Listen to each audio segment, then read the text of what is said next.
This is Rhonda Brooks of Farm Journal Media, and I'm here at Corn College getting ready to go into the planter clinic, and I've got a couple of Tennessee growers here with us this morning, and we have Brandon Karcher and Lee Graves, and y'all are from Somerville, did you say, Tennessee? Yes, ma'am.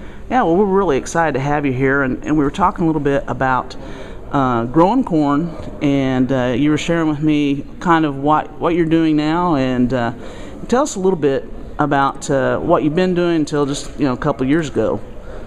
Growing cotton, I think. Cotton's been primarily cotton growing area. Grow a little corn for rotation. With the price of corn better. Cotton wasn't so good. Yeah. A lot more interested in corn. Yeah. So how long have you been growing corn now?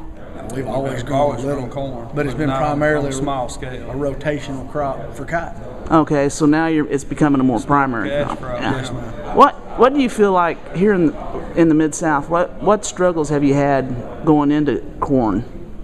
Mainly heat and dry. Oh, Yeah. getting it to pollinate well and handle just the heat stress. Yes, ma'am. Are you all dry land or are you irrigating? Mostly I'm all dry land. Personally, all dry land. A little irrigated, but not a big percentage by any stretch. Well, tell us a little bit about when do you put your corn crop in? Typically, weather permits, will start last of March, fourth week of March, roughly. Like to be done before the middle of April. This past year, we didn't get good and started till the middle of April with a good spring, and then with a wet spring, then it turned off hot and dry.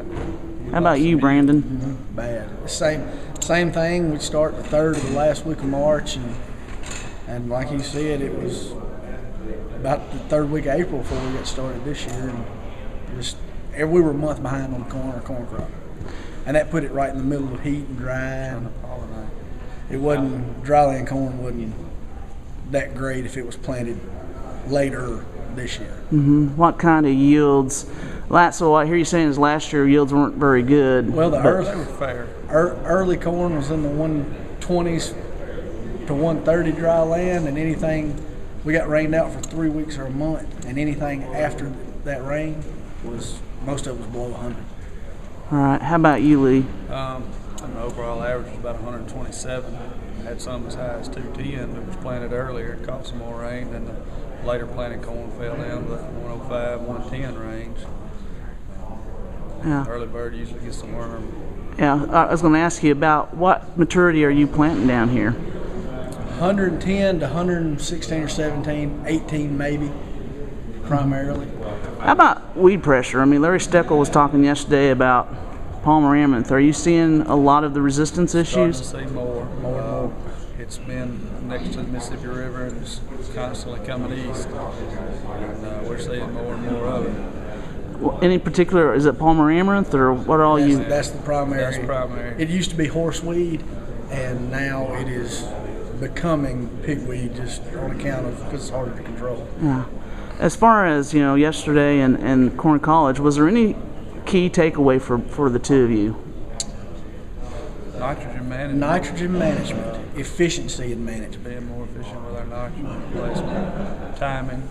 Timing of nitrogen placement or Applications. We have typically been too late on our nitrogen is kind of what I gathered from yesterday. Particularly on side dress. Okay, what have you been doing? We hadn't been getting back on it quick enough side dress. We typically wait until corn gets a little bigger, and we probably need to be putting our extra nitrogen on either side dress quicker or front load nitrogen at planting. Okay. And that's probably what we'll wind up doing, some of both. So you think that's probably what you'll do this year going into it? Yes, ma'am. All right. Well, thank you, both of you, for talking to me this morning, and hope you all enjoy today's planter clinic too. Thank you.